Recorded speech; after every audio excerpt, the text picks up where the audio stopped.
So ఈరోజు నేను just few things I want to share with you. నేను ఎప్పుడు కూడా పేరెంట్స్తో కూడా ఎప్పుడైనా మాట్లాడుతుంటే బాగుంటుంది అనుకుంటున్నాను. నేను ఏవైతే చదువుతుంటానో, ఏవైతే వింటుంటానో, ఎవరిదైతే డిస్కస్ చేస్తుంటానో, so whenever I come across that sort of information, usually I like to share with my teachers. టీచర్స్తో షేర్ చేసుకుంటే again they may share with the students. They may work on them. కాబట్టి టీచర్స్తో share చేసుకుంటుంటాను. అదేవిధంగా పేరెంట్స్తో కూడా మరి share చేసుకోవాలని, parents చెప్తుంటే విని అర్థం చేసుకొని గుర్తుపెట్టుకొని వాళ్ళు ఇంప్లిమెంట్ చేయాలనే ఉద్దేశం కూడా కలిగి ఉన్నటువంటి స్కూల్గా నేను మీకు చెప్పగలను. ఇప్పుడు నేను కొన్ని విషయాలు చెప్తాను. దయచేసి మీరు విన్న తర్వాత what extent you can do, మీరు ఎంతవరకు పాటించగలరు, చేయగలరు అనే విషయాన్ని చూసుకొని మీరు ప్రొసీడ్ అయితే బాగుంటుంది. ఎందుకంటే ఇప్పుడున్నటువంటి ఈ యొక్క హై స్ట్రెస్ వరల్డ్లో పేరెంట్స్కు అర్నింగ్ తప్ప దాని మీద, అంటే అది తీసుకొస్తే తప్ప మరి ఇంటి ఎక్స్పెన్సెస్ కానీ మిగతా వాటికి కానీ కొద్దిగా టైట్గా ఉండే విధంగా ఉంటుంది. కాబట్టి తల్లిదండ్రులు ఎక్కువగా అన్ని విషయాల మీద ఫోకస్ చేయలేరు. బాగా చదువుకున్నా, మంచి మంచి ఉద్యోగం చేస్తున్నా, మా పని ఇదే కాబట్టి మేము కొద్దిగా ఫోకస్ చేసి గ్యాదర్ చేస్తాం ఇన్ఫర్మేషన్. ఆ గ్యాదర్ చేసిన ఇన్ఫర్మేషన్ మీ ముందు నేను పెడుతుంటాను. ఇప్పుడు దయచేసి ఈరోజు నేనేం చెప్తున్నానంటే, ఒక రీసెర్చ్ జరిగిందండి. ఆ రీసెర్చ్ పేరు వచ్చేసి టెన్నెసీ ఎక్స్పెరిమెంట్.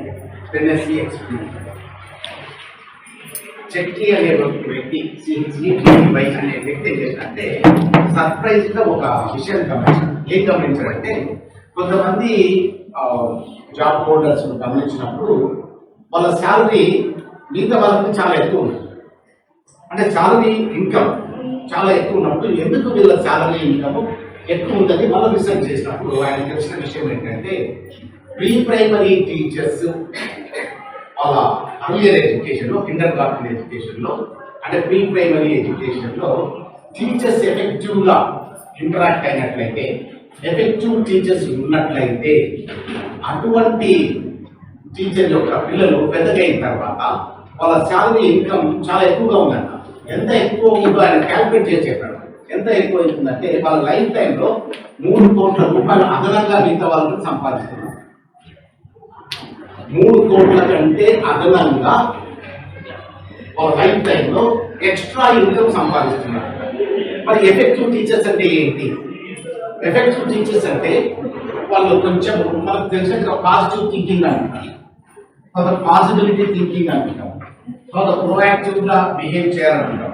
అంటే చిన్నపిల్లలకు నేర్పించడం అనేది కాదండి. నేర్పించడం అనేది that is really very ordinary normal activity of the teachers. But అంతకంటే కూడా హౌ టు థింక్ అనేది, అంటే ప్రోయాక్టివ్ అంటే రెస్పాన్సివ్గా స్టూడెంట్స్ మలచడం. ప్రోయాక్టివ్ అంటే రెస్పాన్సివ్గా, రియాక్టివ్ అంటే నెగిటివ్గా రెస్పాన్స్ కావాలి. ప్రోయాక్టివ్గా అంటే అర్థం చేసుకుని రెస్పాండ్ కావాలి. అంటే అవన్నీ టీచర్ పిల్లలకు ప్రిపేర్ చెప్పుకోవడానికి వెళ్ళిపోతారు.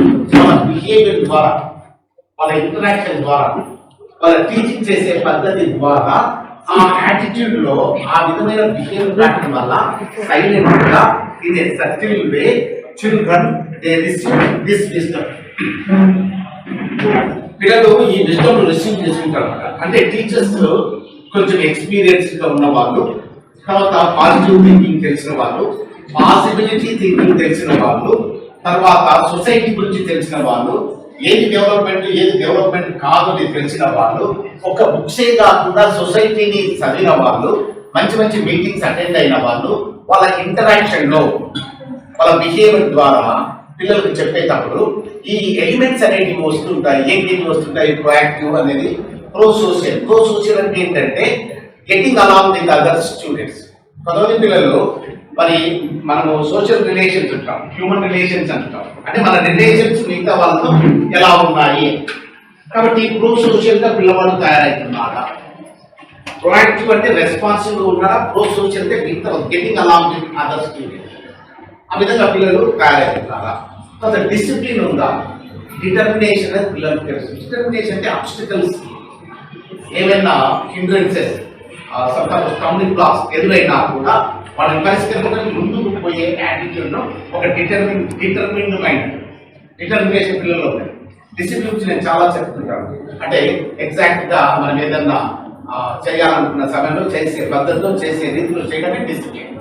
ఈ డిసిప్లిన్ అనేది, ఈ డిటర్మినేషన్ అనేది, తర్వాత ప్రో సోషల్ ప్రోయాక్టివ్ అనే ఈ ఎలిమెంట్స్ టీచర్ ఇంటరాక్షన్ లో she may not write here and she may not teach anything. అవన్నీ అక్కడ రాసి చెప్పదా. ఆమె బిహేవియర్లో, ఆమె టైం పంచులో, the way she starts her lesson, the way she interacts, వీటి వల్ల ఈ ఎలిమెంట్స్ పిల్లలకు వస్తూ ఉంటాయి. ఇటువంటి పిల్లలు అంటే ఇటువంటి టీచర్స్ చెప్పినటువంటి ఈ పిల్లలు పెద్దగైన తర్వాత వాళ్ళ ఇన్కమ్ చాలా తేడాగా ఉందంట. డాలర్స్లో చెప్పినప్పుడు లైఫ్ టైంలో $3,20,000 అంటే 3 కోట్ల రూపాయలు ఏంటంటే. అందుకు నేనేం చెప్తుంటానంటే ప్రీ ప్రైమరీ అనేది అదేంటంటే మనం పిల్లలను రియల్ చెప్పంటే రైట్ థింకింగ్ను, రైట్ హ్యాబిట్స్ను వీటిని అలవాటు చేసే పీరియడ్ ఏంటంటే అది ప్రీ ప్రైమరీ పీరియడ్. అంటే అప్ టు ఫస్ట్ క్లాస్ కూడా అనుకుంటాం, నర్సరీ నుంచి ఫస్ట్ క్లాస్. ఈ పీరియడ్లో మరి తల్లిదండ్రులుగా మీరు టీచర్స్ అని చేసిన మనం కూడా చేయొచ్చు. ఇప్పుడు కొంతమంది పేరెంట్స్ ఏం చేస్తుంటే పిల్లలను స్కూల్కి పంపకుండా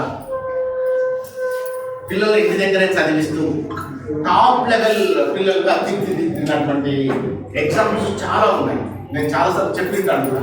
అంటే పేరెంట్స్ అంత టైం ఉండి ఇంటి దగ్గర అంత కేర్ తీసుకుంటే మరి స్పోర్ట్స్లో అయితేనేమి, ఎడ్యుకేషన్లో అయితేనేమి వాళ్ళు చాలా హై లెవెల్లో వాళ్ళు డెవలప్ అయినట్లు కూడా ఉంటున్నాం. కాబట్టి తల్లిదండ్రులు కూడా మీరు కూడా మీ పిల్లలను ఈ ప్రో సోషల్ అంటే ఏంటి, షేరింగ్ అంటే ఏంటి, తర్వాత అందరినీ కలిసిపోయే విధంగా ఏ విధంగా మన పిల్లలకు చెప్పాలి, రెస్పాన్సిబుల్ ఎలా ఉండాలి, ఒక డిటర్మినేషన్ ఏదైనా చేస్తున్నప్పుడు సెట్ బ్యాక్స్ వస్తే వాటిని ఓవర్కమ్ చేసి పిల్లలు ఎలా పోవాలని సందర్భానుసారంగా కంటెక్స్చువల్గా మనం చెప్పినట్లయితే పిల్లల డెవలప్మెంట్ చాలా బాగా అద్భుతంగా డెవలప్ అవుతుంది. కాబట్టి మీ పిల్లల మీద మీరు ఈ విధంగా ఫోకస్ చేయాలని నేను రిక్వెస్ట్ చేస్తున్నాను. ఇంతే కాకుండా నేను సపోర్ట్ చేస్తూ ఇంకొక విషయం ఏంటంటే top educators, economist, psychologist, neuro scientists కూడా వీళ్ళందరూ చెప్తున్నారంటే పిల్లవాడు పుట్టిన వెంటనే అంటే కొన్ని సంవత్సరంలోనే అంటే కిండర్ గార్డెన్లోనే వీడికి ఆ ఇన్ఫర్మేషన్ ఇవ్వాలా, ఈ ఇన్ఫర్మేషన్ ఇవ్వాలా, ఈ చదువు చేసుకోవాలా, ఇవి బై హార్ట్ చేయాలా, ఇవి వీటన్నిటికంటే కూడా వాళ్ళు ఏం చెప్తున్నారంటే పిల్లలలో సెల్ఫ్ కంట్రోల్ గురించి చెప్తారు, పర్సిస్టెన్స్ గురించి చెప్పండి. సెల్ఫ్ కంట్రోల్ అంటే నియంత్రించుకోవడం. నేను చాలాసార్లు స్టూడెంట్ చెప్తున్నాను సెల్ఫ్ కంట్రోల్కు బెటర్ ఫ్యూచర్కు సంబంధం ఉంది. దాదాపుగా ఒక 15 సంవత్సరాలు ఈ కాన్సెప్ట్ మీద రీసెర్చ్ చేసి చెప్పినటువంటిది ప్రూవ్ అయినటువంటిది ఏంటంటే సెల్ఫ్ కంట్రోల్ మనలో ఉన్నట్లయితే బెటర్ ఫ్యూచర్ ఉంటుంది. మరి ఈ సెల్ఫ్ కంట్రోల్ పిల్లలకి ఎలా తెలియదు? పర్సిస్టెన్స్ అంటే పట్టు వదలకుండా ప్రయత్నం చేసే యాటిట్యూడ్. ఒకటి మనం చెప్తుంటాం థామస్ ఎడిసన్ ఇన్నిసార్లు బల్బులు కనుగొనడం ఫెయిల్ అయినా కనుక్కున్నాడు. చాలా మంది కొంతమంది నిన్న చదివినప్పుడు ఒక ఐపీఎస్ ఆఫీసర్ అంటే అంబికా చూడండి. ఇప్పుడు ఈ సందర్భం చెప్పండి, అంబికా 14 సంవత్సరాల్లో పెళ్ళైంది, 18 సంవత్సరాలు ఆమె 14 సంవత్సరాలు పెళ్ళైంది, 18వ సంవత్సరం నుంచి లోపల ఆమెకు 2 ఆడపిల్లలు. భర్త ఎవరు? Police constable. మరి ఒకసారి పెరేడ్ గ్రౌండ్ పోయినప్పుడు తన భర్త ఎదురుగున్న ఆఫీసర్స్కు సెల్యూట్ చేస్తాడు. ఇట్లా ఎవరండి వాళ్ళు అని ఇంటికి అడిగితే వాళ్ళు ఐపీఎస్ ఆఫీసర్లు అన్నారు. అప్పుడు ఆమె మనసులో నేను కూడా ఒక ఐపీఎస్ ఆఫీసర్ కావాలని అనుకుంది. డిగ్రీ ఆన్లైన్లో డిస్టెన్స్ ఎడ్యుకేషన్ చదివింది. తర్వాత ఆమె ఐపీఎస్ ఆఫీసర్ అయిపోయింది. 2019లో మహారాష్ట్ర ఇచ్చే ఒక అవార్డు కూడా ఆమెకు ఇవ్వడం జరిగింది. అంటే ఇది 14 ఏళ్ళలో పెళ్ళి అయిపోతే డిస్కంటిన్యూ 2018 ఏళ్ళ వయసు వచ్చేసరికి 2 ఆడపిల్లలు. ఆమె పెళ్లి చేసుకునేది ఎవరు? Police constable. కానీ ఏదో ఒక ఇన్సిడెంట్ ఏమవుతుందంటే వాళ్ళు అలా హోల్డ్ చేసేది. ఏం చేసేసింది? భర్త ఇతరులకు సెల్యూట్ చేసేది. అంటే ఇలా సెల్యూట్ చేసేటో వాళ్ళు ఎవరు? వాళ్ళు ఐపీఎస్ ఆఫీసర్స్. నేను ఎందుకు ఐపీఎస్ ఆఫీసర్ కాకూడదు? ఇవన్నీ జరిగినటువంటి సంఘటనలు. అంటే మన పిల్లల్లో తీర్చిదిద్దాలనుకున్నప్పుడు ఇటువంటివన్నీ అయినా సరే మనం గమనించాలి. కాబట్టి ఈ ఎకనమిస్టులు, సైకాలజిస్టులు, తర్వాత న్యూరో సైంటిస్టులు వీళ్ళందరూ ఏం చెప్తున్నారంటే పిల్లవాడు స్టార్టింగ్లోనే వాడికి ఆ ఇన్ఫర్మేషన్, ఈ ఫ్యాక్ట్, ఆ ఫిగర్, ఆ డాటా, ఆ ఇన్ఫర్మేషన్ పెట్టేదానికంటే కూడా పిల్లవాళ్ళ యాటిట్యూడ్ ఎలా మలచాలి, వాళ్ళ క్యారెక్టర్ ఎలా బిల్డప్ చేయాలి అనేది చాలా చాలా ఇంపార్టెంట్ అని చెప్తున్నారు. అంటే సెల్ఫ్ కంట్రోల్ చెప్పండి, పర్సిస్టెన్స్ అంటే చిన్న చిన్న సెట్ బ్యాక్స్ ఎదురైనా కూడా పట్టు వదలకుండా ముందుకు వెళ్ళే యాటిట్యూడ్ను మీ పిల్లలకు నేర్పించండి. సెల్ఫ్ కాన్ఫిడెన్స్ చెప్పండి. క్యూరియాసిటీ లేకుండా ఏ ఇన్వెన్షన్, ఏ డిస్కవరీ జరగలేదు. క్యూరియాసిటీ అంటే ఒక యాంగ్జైటీ, తెలుసుకోవాలి, ఉత్సుకత, అటువంటి తపన, గ్రేట్ ఇంట్రెస్ట్, బర్నింగ్ డిజైర్, ఆ క్యూరియాసిటీ అనేది పిల్లలకు సహజంగా ఉంటుంది. ఆ విధంగా పిల్లలు డెవలప్ అయ్యేలాగా మీరు చేసినట్లయితే ఖచ్చితంగా మీ పిల్లలు ఫ్యూచర్లో సాధించేదానికి అద్భుతమైన ఫౌండేషన్ మనం వేసినట్టుగా ఉంటుంది. ఇది ఒక సపోర్ట్ చేసే స్టడీ నేను చేశాను.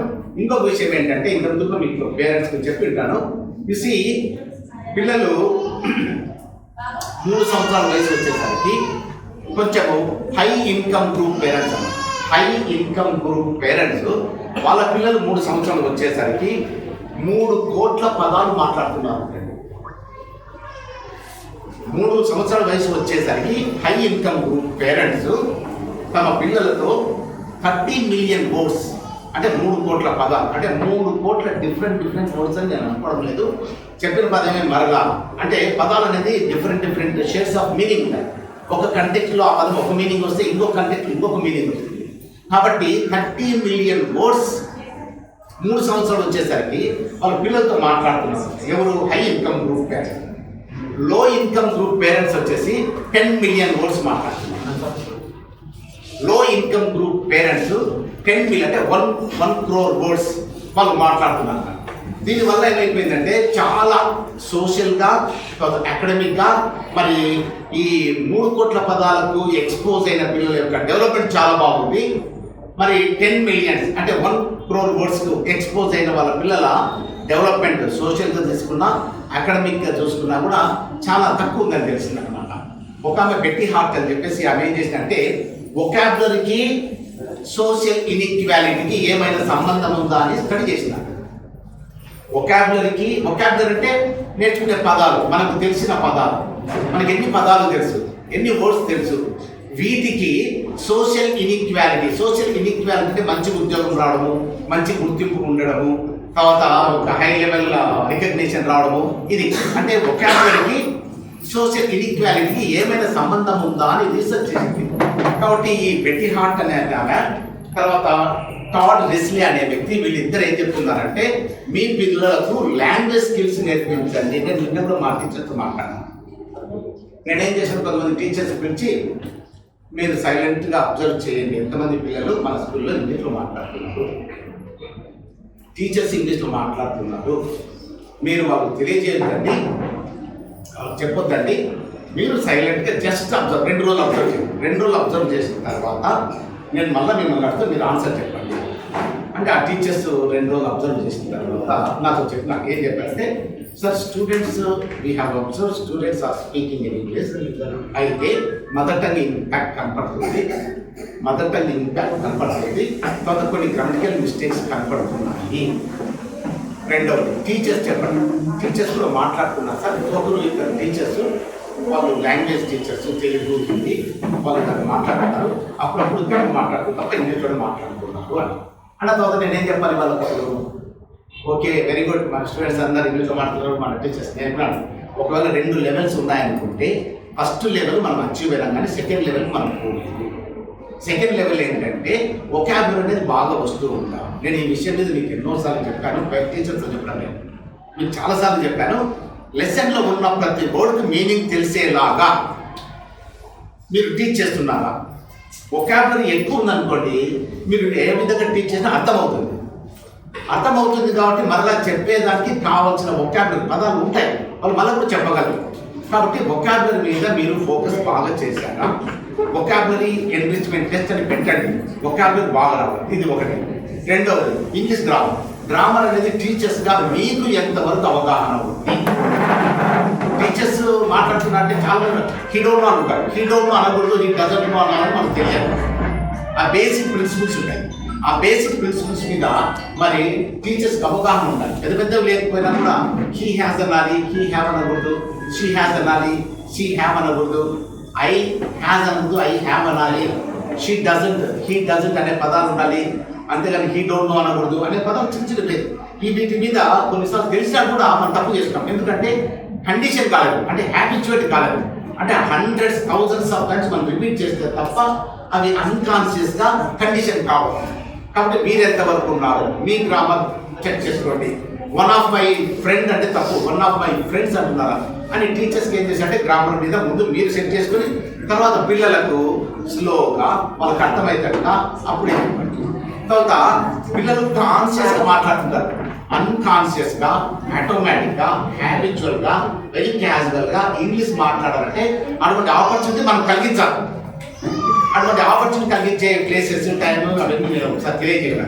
మళ్ళీ ఎన్నోసార్లు చెప్పినాను, మళ్ళీ చెప్పాను.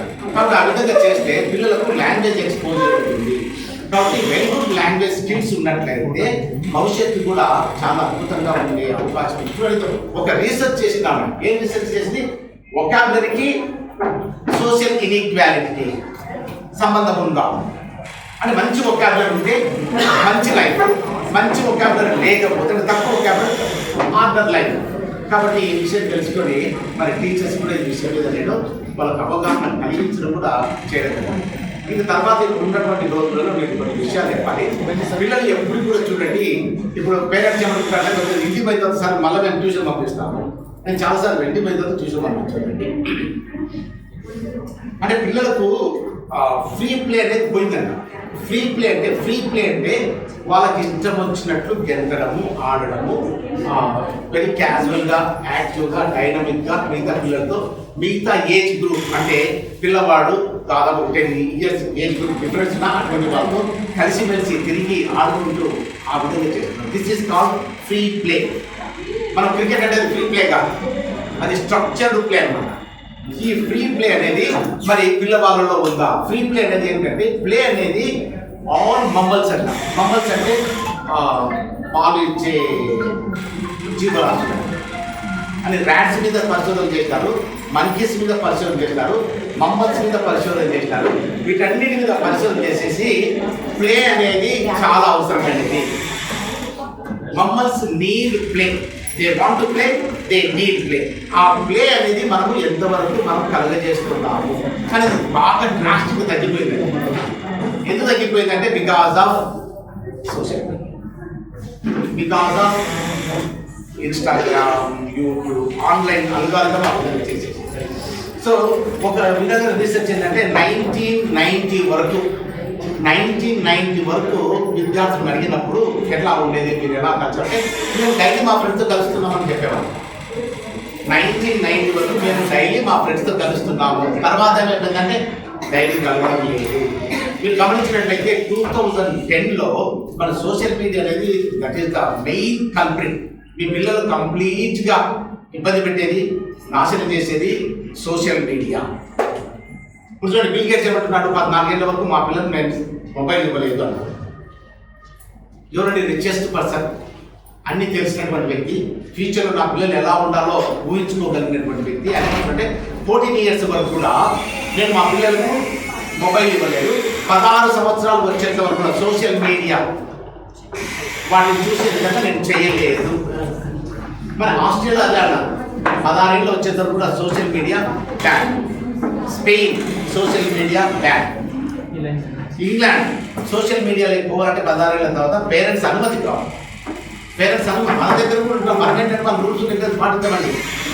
మనము రూల్స్ రెగ్యులేషన్ నిజంగా పాటించాం, చాలా బాధకరమైన విషయం. ప్రతి చోట మనము కూడా పాటించాం. మనం ఏంటంటే మీ పాయింట్ అవుట్ కావాలి అదర్ పీపుల్, కానీ మనం కూడా ఎవరు కూడా పాటించాలి, అక్కడ పాటిస్తారు. ఇప్పుడు మా కోడలు మా అబ్బాయి యూకేలో ఉన్నాం. అక్కడ ఒక టీవీ సినిమా ఇక్కడ వచ్చినారు. వాళ్ళు వచ్చిన తర్వాత ఒక మూవీ పెట్టారు. పెడితే ఆ పాప ఏమంటుందంటే మనం పోయింది కూడా 3 years అయింది. అప్పుడు ఇట్ ఈస్ స్కేరీ అంటే భయపడేది ఉంది. ఇది ఏంటమ్మా పిల్లలు భయపడేది ఉంది అని అంటే లేదు మామయ్య, అక్కడ ఈ ఏజ్ నుంచే తీసుకోవాలి, ఆ ఏజ్ నుంచే తీసుకోవాల్సిందా. ఇక్కడ సంఖ్యలో 1 year పిల్లలు కూడా తీసుకుంటాము, 2 years తీసుకుంటాము, 3 years తీసుకుంటాము. వాళ్ళు కూడా వాయిలెన్స్ అనేది బాగా చూస్తుంటారు. మన సినిమాల్లో వాయిలెన్స్ ఎట్లా ఉందండి, మీరు ఊహించిన దాంట్లో చాలా మనం 2-3 చూసినాం, కానీ సినిమాలన్నీ అలా ఉంటుంది. ఇంతకుముందు చంపేటప్పుడు ఇట్లా కత్తితో పొడిస్తే ఫేస్ చూపించాడు, ఇట్లా అంటే పొడిచినాడని. ఇప్పుడు తర్వాత పొడిచే చూపించాడు, ఇప్పుడు తలను ఎగిరే చూపిస్తున్నాడు. తర్వాత 500 మందిని తప్పితే 1000 మంది హీరో తప్పితే అది 500 క్లబ్ 1000 క్లబ్లో జరిగిపోయింది సినిమా. ఆ వైలెంట్ చూస్తే తప్ప మనకు ఏదో తెలియని డిస్సాటిస్ఫాక్షన్, ఎక్కువ మంది చంపేస్తే మనకి ఏదో తెలియని ఆనందం. అటువంటి పరిస్థితులకు మనం వచ్చేసాం. మన పిల్లలు ఎట్లా వస్తారు చెప్పండి? అక్కడ క్లియర్ అలా చెప్తున్నారు.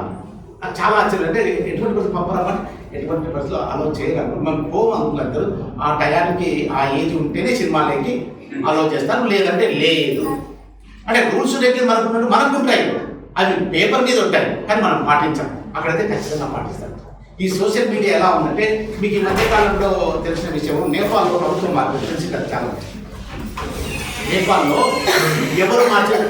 జెన్ జీ జనరేషన్. జెన్ జీ జనరేషన్ అంటే ఎవరు? 1995 తరువాత పుట్టిన వాళ్ళని జెన్ జీ జనరేషన్ అంటే. జెన్ జీ జనరేషన్ అంటే 1995 తర్వాత పుట్టిన వాళ్ళు అని. వాళ్ళలో ఆవేశం ఉంటుంది, టెక్నాలజీ భయంకరంగా దానికి లోన్ అయి ఉంటారు, అడిక్ట్ అయి ఉంటారు. వాళ్ళందరూ ప్రభుత్వాన్ని కూలదోసినారు, ప్రైమ్ మినిస్టర్ కొట్టినారు, వెంటబడి నానా చేసి ప్రభుత్వాన్ని తీసినారు. తర్వాత డిపెండెన్స్ కూడా ప్రకటించినారు తర్వాత. అంటే అర్థం ఏంటంటే ఆవేశం ఉంటుంది. జెన్ జీ జనరేషన్లో ఆవేశం ఉంటుంది, ఆలోచన తక్కువ ఉంటుంది. చాలా ప్రభుత్వాలకు నాశనం చేసినారు. తర్వాత నేను చేసింది తప్పే అని ఆన్లైన్ వాళ్ళు ఒప్పుకుంటున్నారు. మీరు గమనించి 1981 నుంచి 1995 వరకు మిలీనియల్ జనరేషన్, వాళ్ళు మిలీనియల్ జనరేషన్. తర్వాత 15 ఏళ్ళు అంటే 1995 నుంచి 2010 వరకు జెన్ జీ జనరేషన్. ఇంకా తర్వాత అంటే 2010 నుంచి జెన్ ఆల్ఫా జనరేషన్. జెన్ ఆల్ఫా అంటే పిల్లలు సోషల్ మీడియాకు కంప్లీట్ అడిక్ట్ అయ్యారు. ఎంత అడిక్ట్ అయ్యారు మీకు చెప్తే ఆశ్చర్యమవుతుంది. అమెరికాలో అంటే పిల్లలు 13 సంవత్సరాల కంటే తక్కువ ఉన్న పిల్లలు 40% ఇన్స్టాగ్రామ్లో అకౌంట్ ఉంది. ఎన్నేళ్ళు? 13 ఏళ్ళ కంటే తక్కువ ఉన్న పిల్లలు ఎంతమంది? 40% పిల్లలు ఇన్స్టాగ్రామ్లో అకౌంట్ ఉంది. ఇన్స్టాగ్రామ్ను ఫేస్బుక్ టేక్ ఓవర్ చేసింది. అంటే వాళ్ళు తీసుకున్నారు ఇన్స్టాగ్రామ్. తీసుకున్న తర్వాత ఎప్పుడు 2010-11 అట్లా తీసుకున్నారు. 2010 ఎండింగ్ నుంచి 2011 ఎండింగ్ నుంచి 2013 అంటే ఒక సంవత్సరం 2-3 నెలల్లో 1 కోటి నుంచి 9 కోట్ల మంది ఆన్లైన్ సబ్స్క్రైబర్స్ అయిపోయినారు. అంటే 1 crore నుంచి అంటే 10 million నుంచి 90 million people in a matter of 1+ year, 1 year 2 months or 3 months ఆ పీరియడ్లో అంతమంది ఇన్స్టాగ్రామ్లో సబ్స్క్రైబ్ చేసుకున్నారు. అంటే మీరు గమనించండి ఏ విధంగా భయంకరంగా ఉంటుందో. ఆన్లైన్ అంతా ఒక అల్గారిథం మీద ఆధారపడి, ఆన్లైన్ అంతా అల్గారిథం అంటే మీరైతే ఏదైతే చూస్తున్నారో వెంటనే అటువంటి వీడియోలు వస్తాయి, అటువంటి వీడియోలు వచ్చేస్తాయి. కాబట్టి మనకి ఇష్టమైనది చూశాం కదా, ఇంకొక ఇష్టమైనది అంటే ఆన్లైన్ అల్గారిథం యొక్క ముఖ్య ఉద్దేశము మిమ్మల్ని ఎక్కువ సమయము ఆన్లైన్లో పెట్టడమే. ఆన్లైన్ అల్గారిథం యొక్క ముఖ్య ఉద్దేశం వచ్చేసి మిమ్మల్ని ఎక్కువగా ఆన్లైన్లో గంటలు ఆన్లైన్లో పెట్టడమే. ఆ విధంగా పెట్టినప్పుడు ఏమవుతుందంటే ఒక విధమైన యాంగ్జైటీ, డిప్రెషన్ ఇవి చాలా ఎక్కువగా పెరుగుతున్నాయి. తర్వాత దానికి అడిక్ట్ అయిపోతున్నారు. అడిక్ట్ అయిపోయిన తర్వాత ఎక్కడో మరి విశాఖపట్నంలో 3rd year మీటింగ్ చదివే విద్యార్థి వాళ్ళమ్మ గమనించిన తర్వాత అబ్బాయిని వీడు ఎక్కువగా మొబైల్ ఫోన్ ల్యాప్టాప్ తీసి పక్కన పెట్టేస్తే కొడుకు తీసుకుని వాళ్ళ మనీ చంపేస్తారు. అంటే ఆలోచన కూడా డిస్టర్బ్ అవుతుంది. అంటే ఆ మాత్రం తెలుదా, తల్లి కదా, ఎట్లా చదువుతాడని మనం అనుకుంటాం. అంటే మన ఆలోచన కంప్లీట్గా రీప్లేస్ అయినప్పుడు మన ఆలోచన అనేది డెసిషన్ మేకింగ్ అనేది ఈ ఫ్రంటల్ కార్టెక్స్ అనే ప్రాంతంలో డెసిషన్ మేకింగ్ ఉంటుంది. ఇవన్నీ కొద్దిగా డిస్టర్బ్ అవుతున్నప్పుడు, అడిక్ట్ అయినప్పుడు, అమ్మ అడ్డం వచ్చినప్పుడు అమ్మను కూడా కొంచెం ఇష్టం. ముంబైలో అయితే ఒక స్టూడెంట్ అయితే ఇల్లు వదిలిపెట్టిపోయి సూసైడ్ చేసేసుకున్నారు. చాలా మంది తల్లిదండ్రులు ఇప్పుడు భయపడుతున్నారు. ఎట్లా భయపడుతున్నారు? ముందు వీడికి పొరపాటున అలవాటు చేసినా మళ్ళీ వీడు వద్దంటే ఏమంటాడు కొట్ల, ఇంట్లో మగవాళ్ళు లేకపోతే అమ్మని ఏమైనా కొడతాడేమో వీడు, అటువంటి పరిస్థితులు వచ్చినాయి. తర్వాత ఈ ఆన్లైన్లో ఉండడం వల్ల అంటే అటెన్షన్ స్పాన్ బాగా తగ్గిపోయింది. అటెన్షన్ స్పాన్ తగ్గిపోయింది. అంటే ఇప్పుడు చూడండి షార్ట్స్ అని రీల్స్ అని అవి ఎట్టుంటే ఒక్క నిమిషంలో పోవాలి, ఒక్క నిమిషంలో. ఒక క్లాస్లో స్టూడెంట్ ఉంటే దాదాపుగా 40 మినిట్స్ 30 మినిట్స్ 20 మినిట్స్ ఒక్కొక్క కాన్సెప్ట్ అర్థం చేసుకోవడానికి మనసు పెట్టాలి. చదువుకొని నేర్చుకోవాలంటే ఖచ్చితంగా మనసు పెట్టాలి, అటెన్షన్ పెట్టాలి. ఈ అటెన్షన్ స్పాన్ అనేది బాగా తగ్గిపోయింది. పిల్లలలో యాంగ్జైటీ పెరిగిపోయింది. యాంగ్జైటీ అంటే అర్థం ఏంటంటే ఇది కూడా ఒక ఫియర్ లాంటిదే. బట్ ఎక్స్పెక్టింగ్ ఫ్యూచర్ థ్రెట్ ఏమైనా ఉందేమని భయపడ్డారు. యాంగ్జైటీ నిజం పడ్డే సరైన మందులు లేవండి. యాంగ్జైటీ చాలా డేంజరస్ ఉంటుంది. ఫియర్ అనేది చాలా ఓకే, బట్ ఈ ఫియర్ యాంగ్జైటీ అనేది some extent it is good, but beyond అన్నప్పుడు అడిక్ట్ అయిపోతే చాలా భయంకరం. ఎంతవరకు వచ్చిందంటే కొన్ని దేశాల్లో ఈ అమ్మాయిలు అయితే మరి సెల్ఫ్ హార్మ్ కేసెస్ అంటే అమ్మ నాన్నను భయపించాలని చెప్పేసి ఏదో కోసుకోవడము, తర్వాత చచ్చిపోవడం, కానీ భయపించడం. అంటే సూసైడ్ కేసులు, జనరల్గా సూసైడ్ కేసులు చిన్నపిల్లల్లో మనం డేటా చూసినట్టయితే అర్లియర్గా సూసైడ్ సరిగా లేదు. తర్వాత ఇప్పుడు చూసేస్తే ప్రజెంట్ మీరు చూసినట్టయితే చాలా మంది విద్యార్థులు ఈ 14, 15, 16 ఈ ఏజ్ గ్రూప్ వాళ్ళు కూడా సూసైడ్ చేసుకుంటున్నారు. ఈ సెల్ఫ్ హార్మ్ చేసుకునే వాళ్ళు ఎక్కువగా అమ్మాయిలు 3 రెట్లు పెరిగిపోయినారు. అంటే మనం బయటిద్దామని, ఇంకోటి ఏదో చేద్దామని, అది చనిపోయవచ్చు, అది బెదిరిస్తూ ఉండొచ్చు. అంటే సెల్ఫ్ హార్మ్ అంటే వాళ్ళు ఏదన్నా కోసుకోవడము, టాబ్లెట్లు వేసుకోవడము, ఇలాంటి దెబ్బ తగ్గించుకోవడమో, కావాల్సిన అమ్మను మ్యానిపులేట్ చేయాలి, డాడీని మ్యానిపులేట్ చేయాలి, అటువంటి ఇన్సిడెంట్స్ బాగా జరుగుతున్నాయి. ఈ యాంగ్జైటీ వల్ల సూసైడ్ జరుగుతున్నాయి. పిల్లవాళ్ళకు మీరు ఎప్పుడైనా సరే ఈ మొబైల్ ఫోన్ గురించి, ఎందుకంటే మొబైల్ ఫోన్ 2010 తర్వాత ఫ్రంట్ లైన్ కెమెరాస్ వచ్చాయి, ఫ్రంట్ ఫేసింగ్. అంటే ఇంతకుముందు బ్యాక్గ్రౌండ్ ఇట్లా తీసేవాళ్ళం, అంటే ఇట్లా తీసుకుంటే ఏదో అసంతృప్తి అవడం, కాబట్టి ముందే పెట్టేసాను మీకు కెమెరా, కాబట్టి ఇట్లా చూసుకుంటూ చేస్తూ రీల్స్, పోస్టులు అవి ఇవన్నీ చేసేస్తున్నారు. అవి చేస్తున్నారు. దానివల్ల ఏమైపోయిందంటే ట్రిపుల్ అయిపోయింది సబ్స్క్రిప్షన్. ఫేస్బుక్ కానీ, యూట్యూబ్ కానీ, ఇన్స్టాగ్రామ్ కానీ మిలియన్స్ ఎక్కువ మంది దాన్ని సబ్స్క్రైబ్ చేసేస్తున్నారు. ఎందుకంటే వాళ్ళ వీడియో దాని మీద వేసేస్తారు, ఆ వీడియో అప్లోడ్ చేసేస్తారు, లేదంటే వాళ్ళ ఫొటోస్ కానీ వీడియోస్ కానీ ఈ విధంగా వైరల్ కావడము. తర్వాత దానికి అడిక్ట్ అయిన వాడు ఎట్లా అంటే మళ్ళీ చూస్తుంటాడు, నేను ఆన్లైన్లో పెట్టండి, ఇతరులు చూస్తున్నారా లేదా, ఇతరులు గుర్తిస్తున్నారా లేదా, పొరపాటు ఎవరు గుర్తించలేకపోతే పెద్ద డిసప్పాయింట్మెంట్. ఎన్ని లైక్స్ వచ్చాయి, ఎన్ని వ్యూస్ వచ్చాయి, ఎంతమంది చూస్తున్నారు, ఎక్కువ ఆన్లైన్ ఉన్నట్టే మిగతా వాళ్ళ దగ్గర గ్రేట్గా వాడు ఇట్లా ఫీల్ అయిపోయి గ్రేట్గా ఫీల్ కావడం. పెద్దవాళ్ళమైన మనకి ఇవన్నీ తెలియవు. పిల్లల వాళ్ళు ఏం చేస్తున్నారంటే ఆ పోస్ట్స్ పెట్టడము, ఆ ఫోటోలు పెట్టడము, ఆ స్టోరీలు చదవడము, వీటి వల్ల పిల్లవాళ్ళలో ఏమైపోయిందంటే ఇంకా ఎక్కువగా ఆన్లైన్లో ఉండడము, తర్వాత డిప్రెషన్ లోన్ కావడము, యాంగ్జైటీ గురి కావడము, తర్వాత రెస్పాన్సిబిలిటీ మర్చిపోవడము, తల్లిదండ్రుల మీద కోప్పడము, ఇటువంటివన్నీ కూడా సర్వసాధారణమైన విషయాలు. కాబట్టి మనము మొబైల్ ఫోన్ అనేది ఎంతవరకు పిల్లలకి ఇవ్వచ్చు, సోషల్ మీడియా అనేది ఏ విధంగా. చాలా మంది తల్లిదండ్రులు ఏంటంటే తర్వాత వచ్చే ప్రాబ్లం కానీ ఇప్పుడు వీడు సతాయిస్తున్నాడు, ఇప్పుడు ఇది చేయాలి. మేమేమంటున్నామంటే డిసిప్లిన్ గురించి నేను స్టూడెంట్స్కి రెండు డెఫినేషన్ చెప్తుంటాను. Rejection of instant gratification. ఇప్పుడే ఏం చేయాలి, ఇప్పుడే తినాలి, ఇప్పుడే అనుభవించాలన్న కోరికను పోస్ట్ పోన్ చేసుకోవడమే. ఎందుకు పోస్ట్ పోన్ చేసుకుంటున్నారు? ఇంకా బెటర్ ఆపర్చునిటీ కొరకు, మంచి ఉద్యోగం కోసం, మంచి కెరియర్ కోసం, దానికోసం పోస్ట్ పోన్ చేసుకుంటున్నాం. అదే డిసిప్లిన్.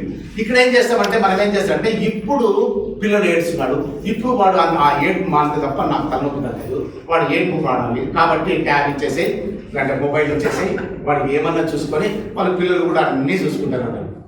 నేను తమాచవే, ఎంటర్టైన్మెంట్వే, కానీ ఈ ఐ సైట్ ఎంత దెబ్బతింటుంది, మెంటల్ స్ట్రెస్ ఎంత ఉంటుంది, పిల్లవాళ్ళ తర్వాత మీరు చెప్పే మాట వింటారా? మరి ఇటువంటివన్నీ మనకు తెలియవా?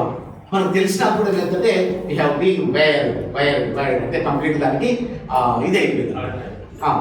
మనం ఏం చేయకుండా మొబైల్ ఫోన్ ఇచ్చేస్తే నాకు తలకాయ నొప్పి దొరుకుతుంది, తర్వాత వాడికి భవిష్యత్తు ఏంటి అని ఆలోచించే నిజంగా పిల్లలు చాలా దెబ్బతింటారు. నేను మన మెట్రో ట్రైన్లో వస్తున్నాను, హైదరాబాద్ మెట్రో ట్రైన్లో ఎక్కిన తర్వాత నేను ఇట్లా అందరూ చూసే లోపల ప్రతి ఒక్కరి చేతిలో మొబైల్. అంటే నేను అనుకుంటాను మరి వాళ్ళేమో ఏదైనా ప్లే లేకుంటే అవి చూస్తున్నట్టే ఏమో 5% ఇంపార్టెంట్ మెసేజ్ పంపడము, ఇంపార్టెంట్ విషయం డిస్కస్ చేయడం ఉందేమో అని ఇట్లా చూస్తే మేము మెసేజ్ ఉంటుంది, మాట్లాడి ఇట్లా పెట్టుకోవాలి. కాబట్టి అందరూ ఇట్లనే చూస్తున్నారు. మరి మెసేజ్ పంపుతున్నారా లేదంటే ఎంటర్టైన్మెంట్. ఓన్లీ ఎంటర్టైన్మెంట్ అంటే ఏదైతే ఒక నిమిషం అది ఇది కంప్లీట్. నాకు అది చాలా ఆశ్చర్యం వచ్చింది. చూడండి ఎలా ఉన్నారు జనరేషన్ మార్పు చేసేస్తూ ఉంది ఈ సోషల్ మీడియా, ఆన్లైన్. అది ఆన్లైన్ అంటే ఏదైనా కావచ్చు, ఇంటర్నెట్ కావచ్చు, మొబైల్ కావచ్చు, ఒక ట్యాబ్స్ కావచ్చు, వీటన్నిటిని కలిసి మరి జాతిని నిర్వీర్యం చేస్తున్నారని చెప్పడంలో సందేహం అయితే ఏమాత్రం కూడా లేదు. మనం జాగ్రత్త ఉంటే మన పిల్లలు, మనం జాగ్రత్తగా లేకపోతే మన పిల్లల కారణం కూడా మనకే థ్రెట్గా తయారైతే, మనం ఇబ్బంది పెట్టే పిల్లలకు తయారైతే. కాబట్టి ఇటువంటి ప్రభావాన్ని మీరు స్టార్టింగ్లోనే పిల్లలకి లేదు, నేను సాటర్డే సండే అలౌ చేస్తాను, ఒక 2 hours 3 hours. సెకండ్ క్లాస్ పిల్లడు అనుకోండి వింటాడు, 10th క్లాస్ పిల్లడు నిజంగా వింటాడు, అయిపోయింది, స్టేజ్ దాటిపోయింది. అంటే వాళ్ళు ఆ టెండర్ ఏజ్, మీరు చెప్తే వినే ఏజ్ సమయంలో ఉంటే పిల్లవాడు వింటాడు. అది దాటిపోయింది అనుకోండి పిల్లవాడు విన్నాడు. అక్కడ కొన్ని రిస్ట్రిక్షన్స్ ఉన్నాయి. అంటే సాటర్డే ఇద్దాము, లేదంటే డైలీ ఇద్దాం. ఇప్పుడు సౌత్ కొరియాలట మధ్యాహ్నం నుంచి అర్ధరాత్రి నుంచి తెల్లవారితం social media, no social media for children. కాబట్టి ఈ సోషల్ మీడియా నిజంగా చెప్పాలంటే that is only one that spoils your children's bright future. మీ పిల్లల బంగారు భవిష్యత్తు నాశనం చేసేది ఒకటి ఏదైనా ఉందా అంటే ఆన్లైన్, మొబైల్, ఇవన్నీ కూడా చూడండి. ఒక్క సంవత్సరంలో 1 కోటి నుంచి 9 కోట్ల సబ్స్క్రిప్షన్స్ పెరిగినాయంటే మీరు ఒక్కసారి ఊహించండి ఎటువంటి వెలుగు. కాబట్టి దయచేసి ఈ మొబైల్కు, ఈ ఆన్లైన్కు అనవసరంగా పిల్లలు అడిక్ట్ కాకుండా చూసుకోవాల్సిన బాధ్యత మీ మీదనే ఉంది. దయచేసి ఇది మరవకూడదు. ఇది మీరు బాగా గుర్తుపెట్టుకుంటే పిల్లల లైఫ్ చాలా బాగుంటుంది. లేదంటే మీరు చాలా ఇబ్బంది. అంటే చూడండి, మనకి ఇంతకుముందు మా రోజు ఏంటంటే ఒక ఇంట్లో 3, 4, 5 మంది, 6 మంది, మేమైతే 7 మందిమి. 7 మంది మా అమ్మ నాన్న. చూడండి, 4 అన్నదమ్ములు, 3 ఆడపిల్లలు, మొత్తం 7 మంది. మా అమ్మ నాన్న 9 మందిమి. మా అమ్మ అప్పుడప్పుడు తొలి మళ్ళీ చనిపోయినారు అని, తొలి మళ్ళీ అంటే వాళ్ళిద్దరు కూడా ఉంటే 11 మంది.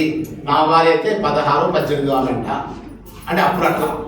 ఇప్పుడు ఎట్లా అయిపోయిందంటే, ఇప్పుడు ఇంతకుముందు చైల్డ్హుడ్ అది ప్లే చైల్డ్హుడ్ అంటే ఒక 1980, 1990 వరకు కూడా అది పిల్లలు ఆడుకుంటూ ఉన్నటువంటి చైల్డ్హుడ్ పీరియడ్ అంట. తర్వాత 2010 తర్వాత ఫోన్ బేస్డ్ చైల్డ్హుడ్ అంట. అప్పుడు ప్లే బేస్డ్ చైల్డ్హుడ్, ఇప్పుడు ఫోన్ బేస్డ్ అంటే ఇంటర్నెట్, ఆన్లైన్ అంతా ఇటువంటి చైల్డ్హుడ్ అంట. ఇప్పుడు టైం లేదు సార్, పిల్లలు ఇంకోసం మాట్లాడితే ఆ ఫిజికల్ టచ్ లేదు, మాట్లాడేది లేదు, ఐ కాంటాక్ట్ లేదు, సోషల్ డిస్టెన్స్ ఉంది. ఇది ఖచ్చితంగా డిస్టర్బ్ చేస్తుంది. ఇది డిస్టర్బ్ చేసేసి పిల్లలు డిప్రెషన్ ఇవ్వడం కావడము, ఈ సెల్ఫ్ హార్మ్ ఇన్సిడెంట్స్ జరగడము, ఇటువంటివన్నీ కూడా జరుగుతున్నాయి. కాబట్టి దయచేసి మీరు మీ పిల్లల మీద చాలా జాగ్రత్తగా వహించాలి, చాలా జాగ్రత్తగా తీసుకోవాలి. నేను చెప్పినట్టుగా మీ పిల్లలు మాత్రము మరి ఈ ప్రోయాక్టివ్, ప్రో సోషల్, తర్వాత ఈ డిసిప్లిన్, డిటర్మినేషన్, ఇటువంటి ఎలిమెంట్స్ తెలిసేలాగా పిల్లలతో ఇంటరాక్ట్ కావడం, సందర్భానుసారంగా చెప్పండి. తర్వాత మంచి లాంగ్వేజ్, అది తెలుగు కావచ్చు, హిందీ కావచ్చు, ఇంగ్లీష్ కావచ్చు, లాంగ్వేజ్ స్కిల్స్ బాగున్నట్లయితే ఎక్స్ప్రెషన్ బాగుంటుంది, కమ్యూనికేషన్ బాగుంటుంది. మరి ఈ విధంగా మనము మన పిల్లలకు డెవలప్ చేయాలి. లాస్ట్లో నాకు ఒకసారి ఇంకా అనుకుంటే ఏదో ఒక సెంటెన్స్ నా మనసు అడుగుతుంది.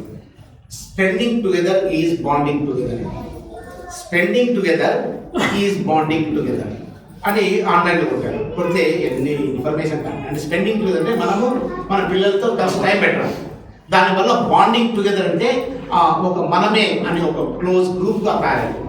వాళ్ళు అది చూస్తే అంటే ఎమోషనల్ కనెక్షన్స్ కావాలన్నా, ఒక ట్రస్ట్ కావాలన్నా, ఒక షేర్డ్ మీనింగ్ ఉండాలన్నా కూడా, ఒక ప్రొటెక్టివ్ జోన్ ఉండాలన్నా, ఇమ్యూన్ సిస్టమ్ పెరగాలన్నా, హెల్తీగా ఉండాలన్నా కూడా స్పెండింగ్ టుగెదర్ అంటే we have to spend quality time with our family members.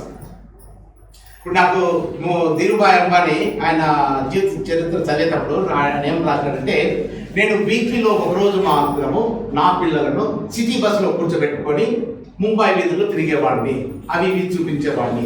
One day I have allocated for my kids.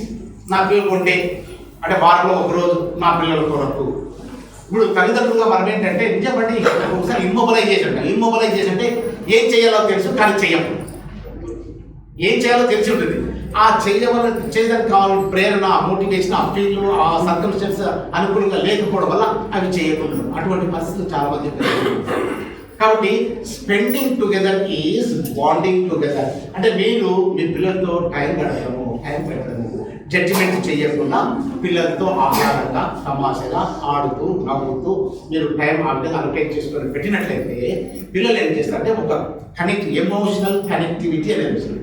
ఆ ఎమోషనల్ కనెక్టివిటీ ఉంటే పిల్లల డెవలప్మెంట్ బాగుంటుంది, ఒక ట్రస్ట్ ఏర్పడుతుంది, కమ్యూనికేషన్ బాగుంటుంది, షేర్డ్ ఏమైనా సరే అంటే పంచుకోవడము, కోఆపరేటివ్ ఉండడము, హెల్తీగా ఉండడము, ఏదైనా చెప్తే పిల్లలు వినడం కూడా జరుగుతుంది. మరి లేకపోతే మరి సోషల్ మీడియా మనం టైం పెట్టడం లేదు, మనం కలిసి ఎంజాయ్ చేయడం లేదు. ఇంటికి వచ్చినప్పుడు ఇంట్లోకి పోయిన వెంటనే కొడుకు బిడ్డ ఒక మొబైల్ ఫోను, తర్వాత భార్య ఒక మొబైల్ ఫోను, ఆమె ఆ రూమ్లో, ఈ పిల్లలు ఇక్కడ, ఇది ఏంటో బాబు ఇలా ఉంది ఇల్లు అనుకునే వాళ్ళు కొంతమంది ఉంటారు. ఎప్పుడు వచ్చినా ఫోన్ పట్టుకుంటుంది నా భార్య, ఎప్పుడు వచ్చినా కానీ పిల్లలు ఎప్పుడు తింటారు, ఏమంటే ఏం చేస్తున్నారు, ఏంటంటే ఏం ఏం ఏం ఏం పని చేసినప్పుడు చూడండి ఏం చూస్తున్నారు. ఏదో మంచి సూక్తులు కావచ్చు, లేకపోతే సోషల్ మీడియాలో ఏదైనా స్టోరీ కావచ్చు, వీడియో కావచ్చు. బట్ ఇంతకుముందు అయితే ఈ విధంగా కాదు. పిల్లలతో గడిపేవాళ్ళు, బయటకు పోయేవాళ్ళు, మాట్లాడేవాళ్ళు, ఆటలు ఉండేవి ఫిజికల్గా. ఇప్పుడు మీరు గమనించినట్టే ఏదో చిల్లా కట్టని, కుట్టాడని, ఏవో రకరకాల ఆటలు. ఇప్పుడు ఎటువంటి ఆటలు, ఆన్లైన్ గేమ్స్ ఉన్నాయి. ఆన్లైన్ గేమ్స్లో ఏం చేస్తున్నారు స్టూడెంట్స్, పైకి ఎక్కేసి కొన్ని 10 floors దగ్గర నుంచి కింద పడి చచ్చిపోయినారు. మీకు అందరూ తెలుసు అది.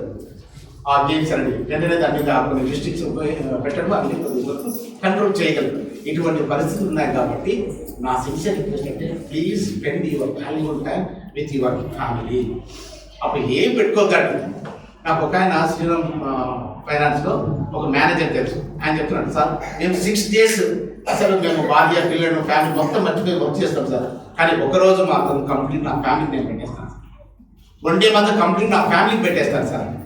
ఆ విధంగా మీరు కూడా మరి you have to spend quality time with your children. వాళ్ళు చెప్పేది వినండి, వాళ్ళు ఎలా డెవలప్ అవ్వాలి చెప్పాను. ప్రో సోషల్, ప్రో యాక్టివ్ అని చెప్తున్నాను కదా.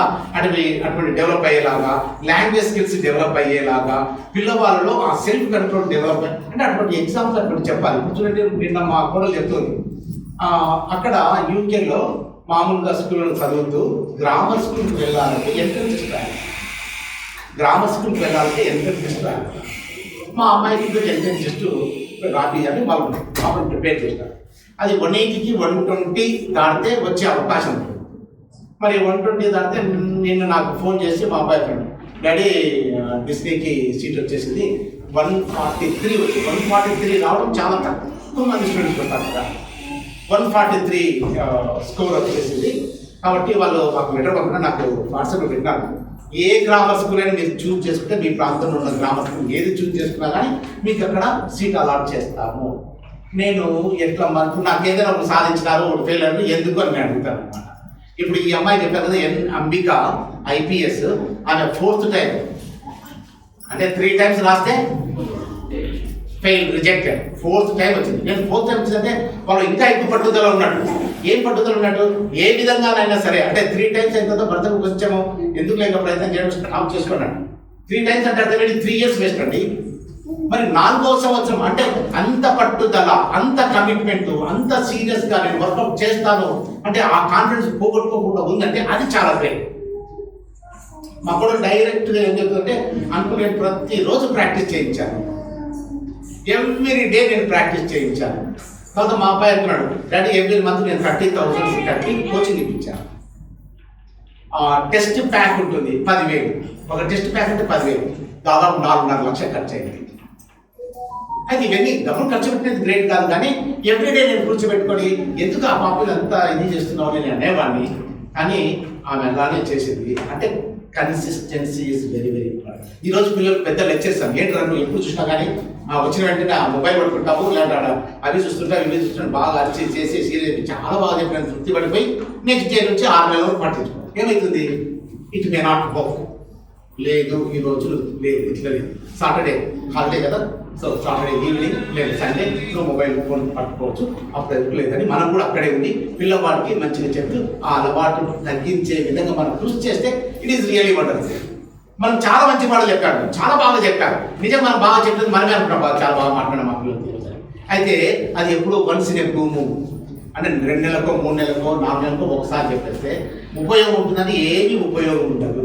వెరీ ఆఫన్ నవ్వండి అని వెరీ ఆఫర్గా మీరు అప్పుడప్పుడు తరచుగా మీరు మాట్లాడుతూ చెప్తుంటే పిల్లవాళ్ళలో అటువంటి అలవాట్లు రావు. కాబట్టి మొబైల్ ఫోన్కు సోషల్ మీడియాకు దూరంగా పెట్టినట్లయితే మీ పిల్లలు డిప్రెషన్ కానీ అంటే లిటిల్ స్పాన్ ఆఫ్ అటెన్షన్ అనేది లేకుండా ఉండడం కానీ హెల్తీగా ఉండడం కానీ అన్ని విధాలుగా చాలా బాగుంటారు. దయచేసి ఆ విధంగా మీరు కేర్ తీసుకొని చేస్తుంటే ఇక్కడ మేము చేసేదానికి మీరు చేసేదానికి సపోర్ట్గా ఉండి మన పిల్లలు మంచి భవిష్యత్తు మాకు నేను ఆశిస్తాను. Thank you.